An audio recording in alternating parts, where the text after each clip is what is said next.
아침 6시 저는 오늘도 그 아이의 사진 앞에서 기도를 합니다. 벌써 5번째 봄입니다. 그날처럼 꽃이 피는 계절이면 가슴이 더 아픕니다. 가게 문을 열기 전 사진 속 해맑은 웃음을 바라봅니다. 제 인생 마지막 행복이었던 그 짧은 시간. 사람들은 어떻게 그렇게 할 수 있냐고 묻습니다.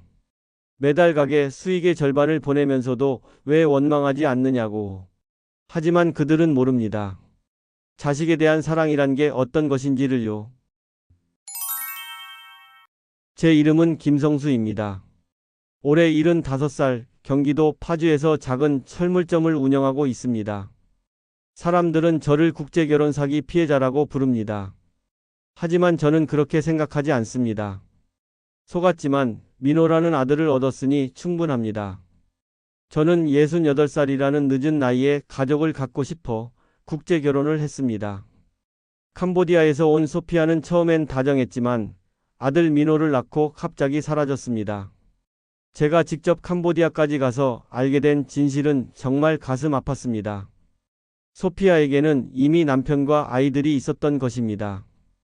특히 제가 직접 소피아를 마주했을 때의 충격적인 진실은 지금도 눈물이 납니다. 여러분이라면 매달 월급의 절반을 보낼 수 있으십니까? 아들을 위해서라면? 여러분이 눌러주시는 구독과 좋아요는 저 같은 사람들의 이야기가 세상에 알려지는 작은 불씨가 됩니다. 부모님이나 자녀분과 함께 보신다면 진정한 가족의 의미를 다시 한번 생각해 볼 기회가 될 것입니다. 저의 7년간의 이야기를 들려드리겠습니다. 가장 큰 배신과 가장 깊은 사랑이 공존했던 시간, 제 인생에서 가장 아프고도 소중한 기억을 여러분과 나누겠습니다. 저는 경기도 파주에 있는 공구상가에서 작은 철물점을 운영하고 있습니다. 올해 65살이 되었습니다. 20살 때부터 이 가게를 시작해 오직 일만 바라보며 살아왔습니다. 아침에 눈을 뜨면 가게로 향하고 저녁 늦게 문을 닫고 집에 돌아가는 일상이 제 인생의 전부였습니다. 젊은 시절에 잠깐 결혼했었습니다. 그러나 일에 집중하느라 아내를 제대로 돌보지 못했고 2년 만에 이혼하게 되었습니다. 그 후로는 다시 결혼할 생각도 하지 않았습니다. 가게가 제 아내이자 아이였습니다. 이렇게 평생을 혼자 살아갈 거라 생각했습니다. 그러던 어느 날 오랜 단골 거래처 직원인 박 과장이 가게에 들렀습니다. 그는 얼마 전 베트남 여성과 국제 결혼을 했다고 합니다. 그날 박 과장의 얼굴은 제가 한 번도 본 적 없는 행복한 표정이었습니다. 아내가 매일 아침 따뜻한 밥을 차려주고 퇴근길에 전화해서 뭐 사올지 물어보는 소소한 일상이 그에게는 큰 행복이라고 했습니다. 성수 사장님 혼자 계시니까 저녁에 뭐 드세요? 아플 때는 어떻게 하고요? 박 과장의 질문에 갑자기 가슴이 먹먹해졌습니다. 지난 몇십 년 동안 저는 아플 때도 외로울 때도 스스로를 돌봐왔습니다. 그게 당연하다고 생각했는데 그날 처음 느꼈습니다. 나도 누군가와 말동무하며 살고 싶다는 감정을. 용기를 내어 박 과장이 소개해준 국제결혼 중개소를 찾았습니다. 처음엔 망설였지만 상담사가 저와 비슷한 나이의 분들이 새 삶을 시작하는 사례를 많이 보여주었습니다. 그 중에서 캄보디아 여성들의 순수한 모습에 마음이 끌렸습니다. 한 달 후 캄보디아로 비행기를 탔습니다. 그곳에서 32살 소피아를 만났습니다. 처음 본 순간부터 그녀의 부드러운 미소가 마음에 들었습니다. 소피아는 한국말을 조금 알았고 저는 단어장을 들고 다니며 캄보디아 말을 배웠습니다. 서툴지만 서로를 이해하려는 그 시간이 즐거웠습니다. 소피아는 가난한 집안에서 태어나 어릴 때부터 가족을 위해 일했다고 합니다. 한국에서 일하는 이모가 저를 소개했고 소피아는 한국행을 결심했습니다. 저의 나이가 많다는 걸 알았지만 성실하고 착한 사람이라는 이야기를 듣고 믿었다고 합니다. 결혼 후 소피아는 한국에 왔습니다. 처음에는 모든 것이 낯설었지만 그녀는 빠르게 적응했습니다. 아침마다 따뜻한 밥을 차려주고 저녁이면 하루 일과를 물어봐주는 소피아 덕분에 집은 더 이상 그냥 잠자는 곳이 아니었습니다. 누군가 기다리는 집이 된 것입니다. 가장 행복했던 순간은 소피아가 임신했다는 소식을 들었을 때였습니다. 69의 나이에 아빠가 된다니 꿈만 같았습니다. 주변에서는 걱정하는 시선도 있었지만 저는 남은 인생을 바쳐 아이를 키울 각오가 되어 있었습니다. 아들 민호가 태어났을 때 제 인생에서 가장 큰 축복이라고 느꼈습니다. 늦은 나이에 찾아온 가족의 행복. 이것이 제 인생의 새로운 시작이었습니다. 소피아와 결혼하고 우리 집은 달라졌습니다. 아침에 일어나면 따뜻한 밥 냄새가 나고 저녁에 문을 열면 다녀오셨어요? 라는 인사가 들리는 것이 얼마나 행복한 일인지 모릅니다. 평생 텅 빈 집에 들어가던 제게는 꿈만 같은 일들이었습니다. 소피아는 캄보디아에서 온 아내입니다. 32살로 저보다 35살이나 어리지만 저를 남편으로, 때로는 아버지처럼 공경하며 살았습니다. 처음에는 그저 고마운 마음뿐이었는데 점점 그 마음이 깊어져 사랑이 되었습니다. 결혼 후 6개월쯤 지났을 때 소피아가 한국어 교실에서 배운 말로 저에게 물었습니다. 성수 씨, 주말에 남산 가고 싶어요.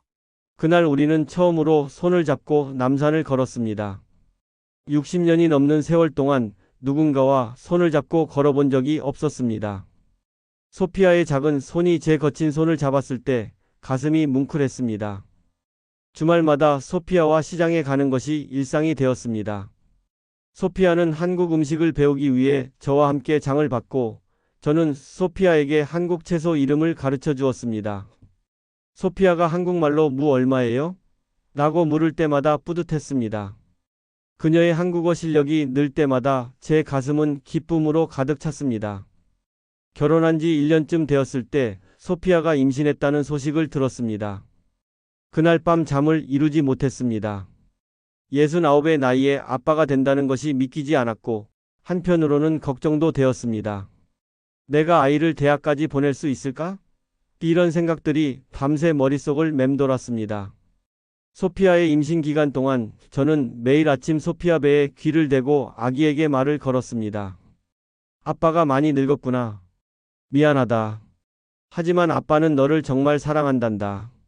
아내의 배가 불러올수록 저의 행복감도 커져갔습니다. 가게에서 만나는 사람들에게 자랑하지 않은 날이 없었습니다. 출산 날짜가 다가오자 저는 가게 일을 줄이고 소피아를 병원에 데려다주고 산모용 음식을 준비하느라 분주했습니다. 동네 마트에서 산모 영양제를 살 때 계산대 직원이 할아버지, 손녀 임신했어요? 라고 물었습니다. 그때 제 답변이 생각납니다. 아니요, 우리 아기입니다. 그 자부심 넘치는 순간을 잊을 수 없습니다. 아들 민호가 태어난 날은 제 인생에서 가장 행복한 날이었습니다. 간호사가 아기를 안겨주었을 때 그 작은 생명체가 제 손가락을 꼭 쥐는 순간 눈물이 흘렀습니다. 평생 철물을 만지던 거친 손으로 아기의 부드러운 뺨을 어루만지며 얼마나 떨렸는지 모릅니다. 민호가 태어난 후 집은 더욱 활기찼습니다. 아기 울음소리, 소피아의 자장가, 아기 옷 빨래. 이 모든 것이 제게는 새로운 행복이었습니다. 가게에 나가기 전에 민호의 작은 얼굴에 키스하는 것이 일과가 되었고 퇴근 후에는 아기 목욕을 돕는 것이 낙이 되었습니다. 민호의 돌이 다가오자 저는 모든 준비를 혼자 하고 싶었습니다. 가게 문을 일찍 닫고 남대문 시장에 가서 아기 한복과 돌잡이 물건들을 골랐습니다. 소피아가 모르게 속 빨간 모자와 작은 신발도 샀습니다. 물건들을 고르면서 계속 눈물이 났습니다. 늦은 나이에 찾아온 가족의 행복이 너무나 감사했습니다. 그날 밤 잠들기 전 저는 생각했습니다. 이런 행복이 내 인생에 올 줄 몰랐다. 이 순간이 영원했으면 좋겠다. 하지만 이렇게 행복했던 순간도 잠깐이었습니다. 그날은 평소와 같은 목요일이었습니다. 가게 문을 닫고 집으로 향하는 길에 소피아가 좋아하는 과일을 샀습니다. 아직 돌이 되지 않은 민호는 모유 수유 중이었기에 소피아의 영양을 신경 써야 했거든요. 현관문을 열었을 때 느낀 이상한 감각을 잊을 수 없습니다. 집안이 너무 조용했습니다. 평소라면 소피아가 다녀오셨어요? 라고 인사하고 민호의 울음소리나 옹알이가 들렸을 시간이었습니다. 소피아? 민호야? 아무도 대답하지 않았습니다. 거실에는 민호의 장난감이 여기저기 흩어져 있었고 소파 위에는 민호의 담요가 무심하게 놓여 있었습니다. 침실로 가보니 옷장문이 열려 있었고 소피아의 옷들이 몇 벌 없어져 있었습니다. 화장대 위의 화장품과 귀걸이도 사라졌습니다. 민호의 방에 가보니 그의 작은 배낭과 좋아하는 곰 인형 몇 벌의 옷이 없어졌습니다. 전화를 걸었지만 꺼져 있었습니다. 소피아의 친구라는 여자에게 연락했지만 그녀도 모른다고 했습니다. 그날 밤 저는 잠을 이루지 못했습니다. 혹시 무슨 일이 생긴 걸까? 누군가 해코지한 것은 아닐까? 머릿속은 온갖 생각으로 가득 찼습니다. 다음날 경찰서에 가서 실종 신고를 했습니다. 경찰은 조사하겠다고 했지만 성인이 자발적으로 나간 것 같다며 큰 기대는 하지 말라고 했습니다. 그 말을 듣고 집으로 돌아오는 길에 처음으로 의심이 들었습니다. 소피아가 나를 속인 것일까? 일주일이 지났습니다. 가게에 나가지 못했습니다. 하루 종일 핸드폰만 바라보며 소피아의 연락을 기다렸습니다. 밥도 제대로 먹지 못했습니다. 집안 곳곳에 민호의 흔적이 남아있어 가슴이 찢어졌습니다. 그의 작은 턱받이, 목욕 장난감, 아기 젖병. 민호의 사진을 보며 밤마다 울었습니다. 한 달이 지났을 때 경찰에서 연락이 왔습니다. 소피아와 민호가 한 달 전 캄보디아행 비행기를 탔다는 사실을 확인했다고 했습니다. 두 사람 모두 건강해 보였고 강제로 끌려간 흔적은 없었다고 합니다. 그 말을 듣는 순간 제 다리에 힘이 풀렸습니다. 집에 돌아와 다시 한번 소피아의 서랍을 뒤졌습니다. 구석에 숨겨진 메모장을 발견했습니다. 캄보디아어로 쓰여 있었지만 그 안에는 비행기 예약 정보와 주소로 보이는 것이 적혀 있었습니다. 이것은 계획된 일이었습니다. 그날부터 잠을 이루지 못했습니다. 불안과 의심, 그리고 이해할 수 없는 상황에 머리가 어지러웠습니다. 왜 소피아가 떠났는지, 왜 아무 말도 없이 아이를 데리고 사라졌는지 이해할 수 없었습니다. 매일 밤 이런 생각들이 머릿속을 맴돌았습니다. 민호야, 아빠가 널 찾을게. 어디 있니? 아빠한테 돌아와 주렴. 밤마다 민호의 방에 들어가 그의 작은 이불을 만지며 울었습니다. 아직 돌도 되지 않은 아이, 겨우 옹알이를 시작한 아이가 어떻게 지내고 있을지 생각하니 가슴이 찢어졌습니다. 아침이면 눈이 퉁퉁 부어 있었지만 그래도 가게에 나가야 했습니다. 하지만 일에 집중할 수 없었고 손님들의 말을 제대로 알아듣지도 못했습니다. 점점 눈이 움푹 들어가고 얼굴은 헬쑥해졌습니다. 가게 단골 손님들은 걱정의 눈길을 보냈습니다. 하지만 누구에게도 진실을 말할 수 없었습니다. 국제 결혼을 한 노인네가 아내에게 버림받았다는 이야기를 어떻게 할 수 있겠습니까? 한 달이 지난 무렵 어렵게 소피아의 친구를 만날 수 있었습니다. 그녀는 소피아가 캄보디아에 있는 전 남자친구와 연락하고 있었다고 말했습니다. 그들은 처음부터 계획이 있었다고 합니다. 한국에 와서 아이를 낳고 국적을 얻은 후 떠나는 것. 그 말을 듣는 순간 제 세상이 무너졌습니다. 그날 밤 저는 민호의 사진을 보며 생각했습니다. 소피아가 나를 속였더라도 민호는 내 아들입니다. 그 아이에게는 아무런 죄가 없습니다. 아이는 나와 함께 있어야 합니다. 그래서 결심했습니다. 캄보디아에 가서 민호를 찾아오기로.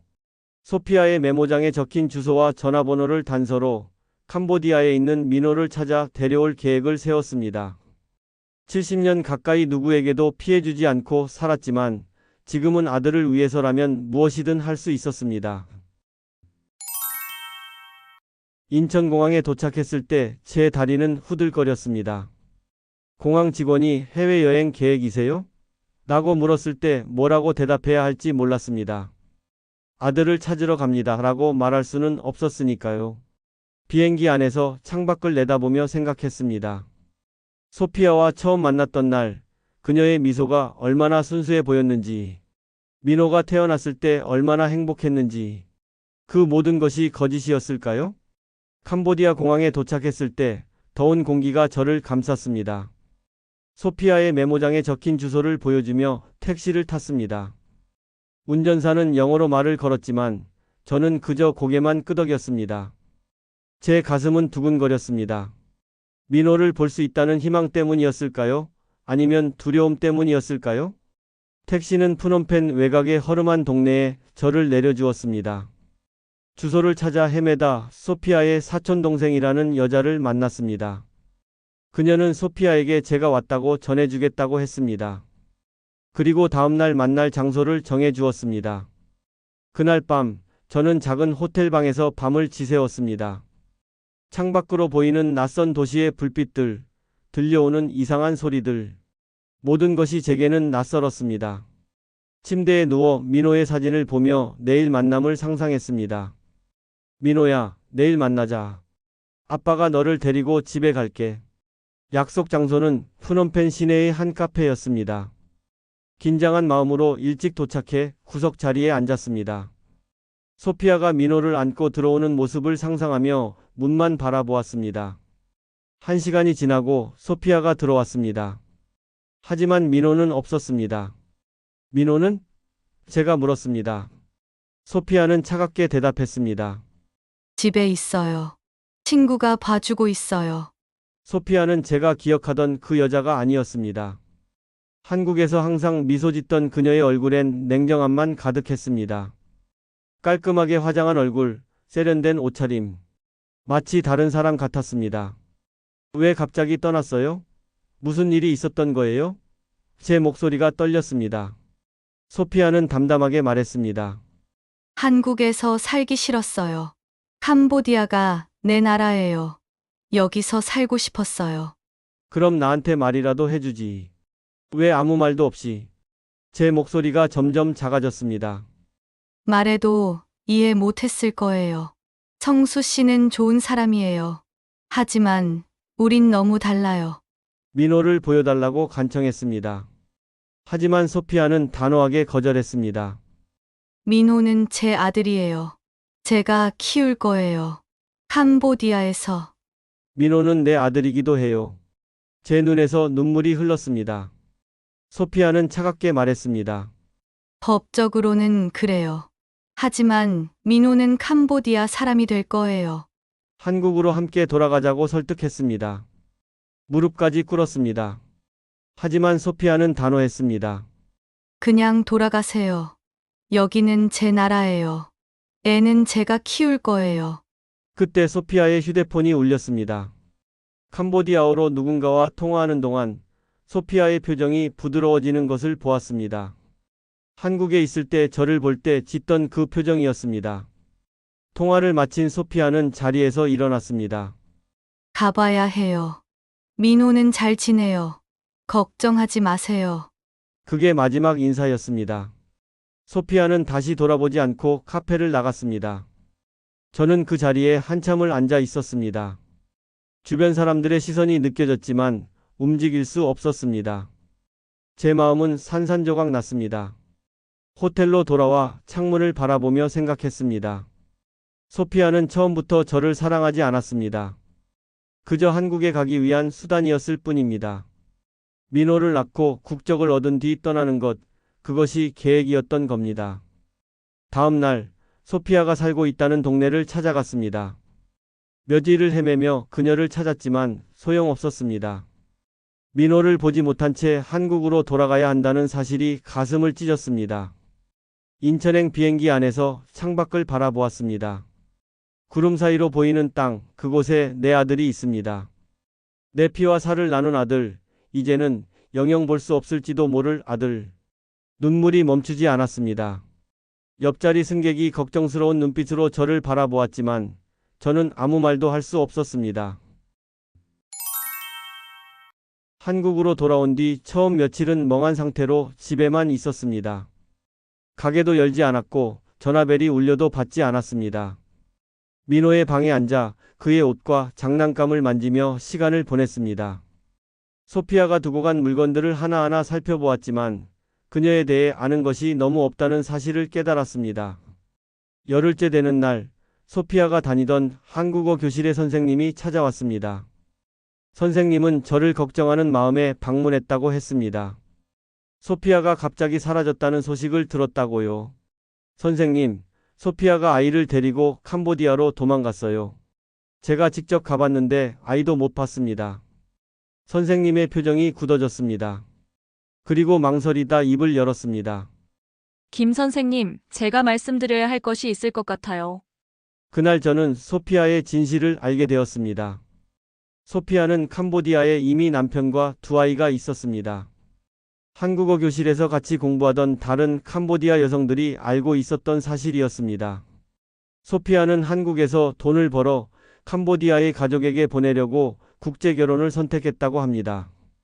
처음부터 한국에 정착할 생각은 없었던 것이죠. 그 말을 듣는 순간 제 몸에서 힘이 빠졌습니다. 소피아는 저를 속였을 뿐 아니라 저를 이용한 것이었습니다. 민호를 낳고 한국 국적을 얻은 후 캄보디아로 돌아가 남편과 살 계획이었던 것입니다. 그럼 민호는 제 아들이 맞습니까? 선생님은 그것까지는 모른다고 했습니다. 하지만 가능성은 있었습니다. 소피아가 한국에 올 때 이미 임신했을 수도 있다는 것이죠. 그 생각을 하니 머리가 어지러웠습니다. 그날 이후 저는 소피아에게 수십 번 전화를 걸었습니다. 처음에는 분노에 찬 목소리로 따져 물었습니다. 왜 나를 속였어? 민호가 진짜 내 아들이야? 하지만 소피아는 전화를 받지 않았습니다. 다음 주에는 태도를 바꿨습니다. 소피아, 제발 돌아와. 화내지 않을게. 다 용서할게. 민호만이라도 보내줘. 하지만 돌아오는 것은 기계적인 목소리의 영어 메시지 뿐이었습니다. 전화번호가 더 이상 사용되지 않습니다. 한 달 후 소피아가 사용하던 이메일로 마지막 연락을 시도했습니다. 그날 밤 답장이 왔습니다. 정수 씨, 더 이상 연락하지 마세요. 민호는 제 아들이에요. 우리는 캄보디아에서 행복하게 살고 있어요. 당신을 이용해서 미안해요. 하지만 저한테는 선택이 없었어요. 가족을 위해서였어요. 그 말을 읽는 순간 가슴이 무너졌습니다. 소피아에게 가족은 캄보디아에 있던 남편과 아이들이었던 것입니다. 저와 민호는 그저 한국에서의 임시 생활, 아니 사업이었을 뿐입니다. 지난 2년간 내가 경험한 행복은 모두 거짓이었다는 생각에 밤마다 잠을 이루지 못했습니다. 제 나이에, 제 외모에 젊은 여자가 반할 리 없다는 것을 알면서도 믿고 싶었습니다. 스스로에 대한 분노가 가득했습니다. 옆 동네에 살던 김 씨 할아버지도 비슷한 경우였습니다. 베트남 여성과 결혼했다가 돈만 뜯기고 아내가 도망간 경우였죠. 그분은 지금 치매를 앓고 계시다고 합니다. 딸이 모시고 살고 있다고 하더군요. 저는 돌봐줄 딸도 없습니다. 밤마다 민호 생각이 나서 울었습니다. 내 아들인지 아닌지조차 확실하지 않지만 민호를 안고 그의 작은 손을 잡고 그의 웃음소리를 들었던 그 순간들은 제게 진짜였습니다. 사랑했습니다. 내 아들이라고 믿으며 몸이 점점 약해졌습니다. 식욕이 없어 음식을 거의 먹지 못했고 가게에 나가는 일도 줄었습니다. 의사는 우울증이라고 했습니다. 약을 주었지만 효과가 없었습니다. 내 상처는 약으로 치유될 수 없는 것이었으니까요. 가장 괴로운 것은 원망할 대상이 없다는 점이었습니다. 소피아를 원망하자니 그녀도 가난한 나라에서 가족을 위해 어쩔 수 없는 선택을 한 것인지 모릅니다.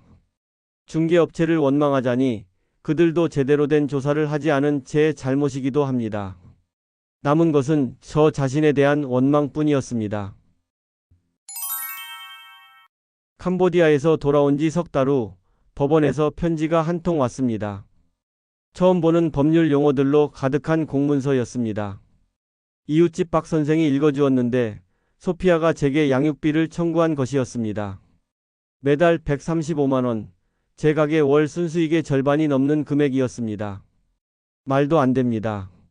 나를 속이고 아이를 데리고 도망간 사람이 무슨 염치로 양육비를 요구한다는 겁니까? 법원 상담실에서 제가 외쳤습니다. 담당자는 차분히 설명했습니다. 민호가 제 법적 자녀인 이상 저는 양육비를 부담해야 한다고요. 서류상 아버지로 기재되어 있는 한 법은 저를 민호의 아버지로 인정한다는 것이었습니다. 가슴이 철렁했습니다. 제 핏줄이 아닐 수도 있다는 생각은 해보았지만 실제로 확인하고 싶지는 않았습니다. 민호의 첫 걸음마, 첫 단어를 지켜본 사람은 저였습니다. 혈연 관계가 확실하지 않더라도 마음으로는 이미 제 아들이었습니다. 법원의 판결은 명확했습니다. 매달 135만 원의 양육비를 송금하라는 것이었습니다. 처음 몇 달은 저는 단호히 거부했습니다. 나를 속여놓고 무슨 돈을 더 바라는가. 소피아의 변호사는 계속해서 독촉 전화를 해왔고 통장이 압류될 수도 있다고 협박했습니다. 그렇게 반년이 지나고 가게 단골 손님 중 한 분이 물으셨습니다. 성수 씨, 아들 소식은 들었나? 그 말에 제 마음이 무너졌습니다. 민호는 이제 3살, 말도 잘하고 뛰어다닐 나이였습니다. 저는 그 밤 민호의 사진을 보며 생각했습니다. 그 돈이 없으면 민호는 어떻게 살까? 아픈데 병원도 못 가면 어쩌지? 다음 날 저는 은행에 가서 해외 송금 계좌를 만들었습니다. 그리고 그날부터 매달 135만 원을 소피아의 계좌로 보냈습니다. 가게 월세와 생활비를 제외하면 거의 남는 것이 없었지만 민호를 생각하면 아깝지 않았습니다. 한 달 뒤 소피아에게서 이메일이 왔습니다. 민호의 사진이 첨부되어 있었습니다. 3살배기 민호는 제가 기억하던 것보다 훨씬 컸고 웃는 모습이 그대로 저를 닮아 있었습니다. 소피아는 짧게 썼습니다. 민호에게 좋은 음식과 옷을 사주고 있어요. 감사합니다. 그 사진 한 장으로 제 마음이 조금은 누그러들었습니다. 내 아들이 잘 자라고 있다는 사실에 위안을 얻었습니다. 하지만 곧 이웃들의 말이 들려왔습니다. 우리 동네의 다른 국제결혼 피해자 김 씨 할아버지를 통해 알게 된 사실인데 소피아와 비슷한 사례의 여성들은 한국에서 받는 양육비로 캄보디아에서 온 가족을 부양한다는 것이었습니다. 민호뿐 아니라 소피아의 다른 자녀들, 심지어 그녀의 남편까지 제 돈으로 생활한다는 얘기였습니다. 그 말을 들었을 때 당장 송금을 중단하고 싶었습니다. 하지만 밤새 생각했습니다. 제가 돈을 보내지 않으면 민호는 어떻게 될까? 내 아들이 배고프게 할 수는 없었습니다. 그래서 계속 보냈습니다. 매달 가게 문을 닫고 은행에 가서 송금했습니다. 그 돈이 누구에게 쓰이든 최소한 민호의 밥과 옷, 공부에는 쓰일 거라는 믿음으로. 왜냐고요? 한마디로 답할 수 있습니다. 내 아들이니까. 지금도 가끔은 화가 납니다. 내가 왜 속고 이용당했으면서도 계속 희생해야 하는지. 하지만 그럴 때마다 민호의 사진을 봅니다. 그리고 기도합니다. 언젠가는 내가 찾아올 테지. 아빠가 여기서 기다리고 있을게. 오늘도 아침 6시에 일어났습니다. 70년 넘게 해온 습관입니다. 세수를 하고 김이 모락모락 나는 밥 한 공기와 된장국을 먹었습니다. 텅 빈 집에서 혼자 먹는 아침밥은 늘 쓸쓸합니다. 그래도 가게에 나가기 전에 민호의 사진 앞에서 한참을 기도합니다. 캄보디아에서 잘 먹고 있겠지만 아버지 집에서도 밥 한 숟가락 먹기를 바라는 마음입니다. 철물점 셔터를 올릴 때마다 생각합니다. 오늘도 무사히 지내렴, 민호야. 이제 민호는 6살 유치원에 다니는 나이입니다. 소피아가 보내준 사진 속 민호는 제 눈과 코를 빼닮았습니다. 볼 때마다 가슴이 뭉클합니다. 동네 사람들은 저를 불쌍하게 봅니다. 성수 씨, 그렇게 속고도 어떻게 양육비를 보내요? 라고 묻곤 합니다. 처음엔 그런 말을 들을 때마다 화가 났습니다. 하지만 시간이 지나며 마음이 편해졌습니다. 사람들에게 대답합니다. 속았지요. 하지만 민호라는 선물을 받았으니 괜찮습니다. 그 애는 제 아들이니까요. 사실 힘든 날도 많습니다. 양육비를 보내고 나면 제게 남는 돈은 얼마 없습니다. 가게 확장도 새 공구 구입도 포기했습니다. 모든 것이 민호를 위한 것이니까요. 동네 약국 김 약사님의 아들이 캄보디아 여행을 간다고 했을 때 저는 무릎을 꿇고 부탁했습니다. 민호를 찾아가 사진 좀 찍어와 주세요. 한 달 후 김 약사님이 찾아와 사진 한 장을 내밀었습니다. 민호가 학교 앞에서 친구들과 웃고 있는 모습이었습니다. 그날 밤 저는 그 사진을 베개 밑에 넣고 잤습니다. 가끔 제 일의 의미를 찾기 어려울 때가 있습니다.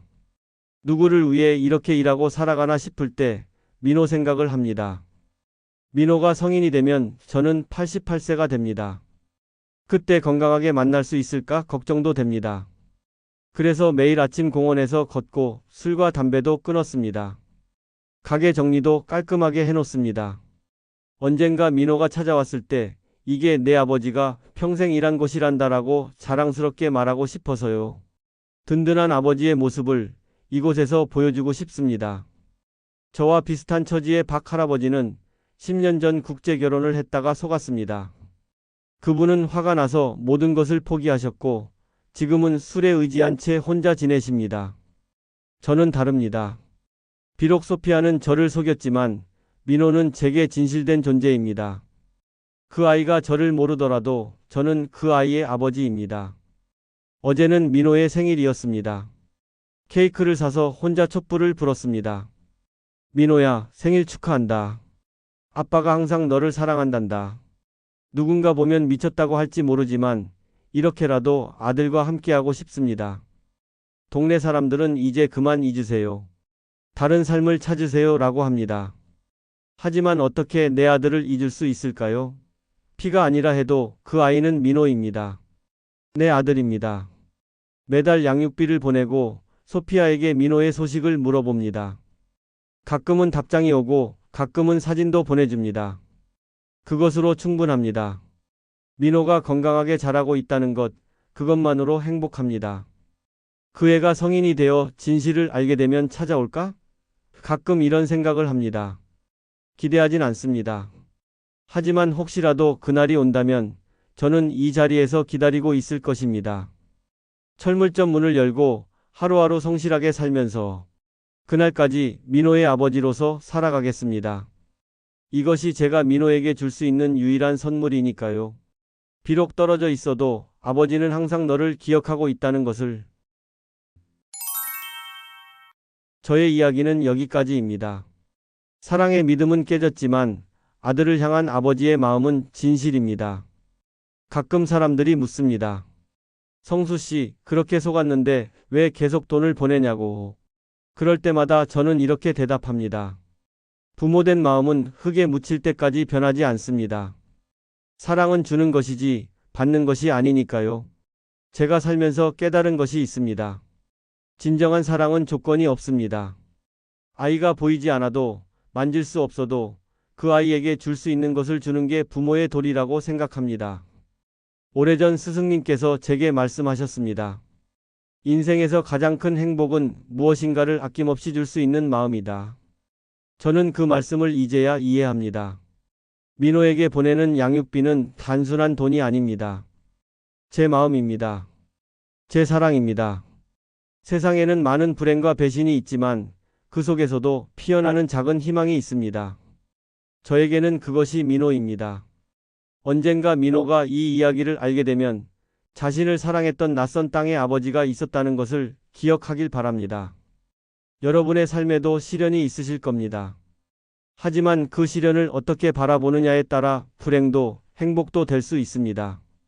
제 이야기가 여러분에게 조금이나마 위로가 되었다면 구독과 좋아요로 응원해 주세요. 알림 설정해 두시면 다음 이야기도 가장 먼저 만나보실 수 있습니다. 모든 것에는 두 면이 있습니다. 어두운 면만 보지 말고 밝은 면도 함께 보시길 바랍니다. 나이 들어 깨달은 진리가 있습니다. 인생에서 잃은 것을 세지 말고 남은 것을 세어보세요. 그때 비로소 행복이 보입니다. 저는 민호를 얻었습니다. 그걸로 충분합니다.